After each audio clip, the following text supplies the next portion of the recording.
Kasee na uguso no na Headmaster eda Kowireso D basic school ewo Asante Achim North Mensimu edi adesre to aban ankrankre ene wona wonsem wo bie anim se ene womra meboa wo mo ewo infrastructure na se nkonwa ne table no ne ade entibemboa ma school no enyina ne naiso Master Emma Kowireso D basic school ye no wa Asante Achim North Municipal eda desre to aban ankrankre nyumeko ensha aban na se wontumi emra wonsra ba mu Embassy addition dan do na fama wo mo ntumi mboa ema addition de kyerensem ekoso wo school ne mu no ntumi enkonanim abro ne Adom Kasee edin komo no wo kyerɛ se addition photos wo school ne mu na so dan yanka wo betina masua de no na enhyeda endorso eba ne saa na eya na ema addition sem honom no eto esnesini okay school ma de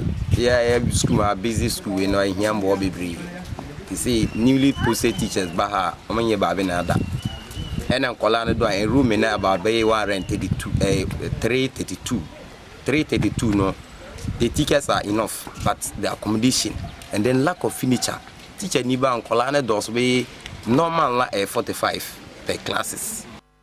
Enwachi assistant headmaster ya wonom enso kasa ye kyerɛ wo mo ehaw no de adesere eto Ghana de hwinina no se wo ma wo mo emboa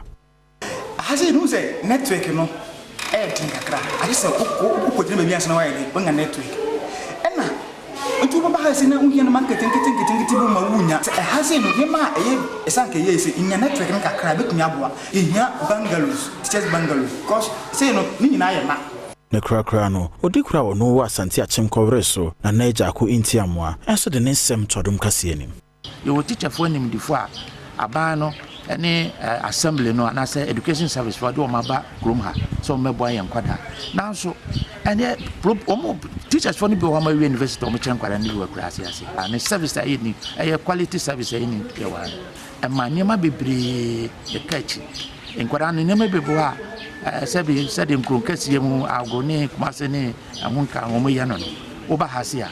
enam say your service is very poor you have good internet facility na hadwin pa de besre ankrankre agumai NGOs district assembly no any Ghana education service e kwan bia o mo fa so a o metime aboa Kowireso man ama yetime nya good service aye internet na yetime edia bia ye call na yetime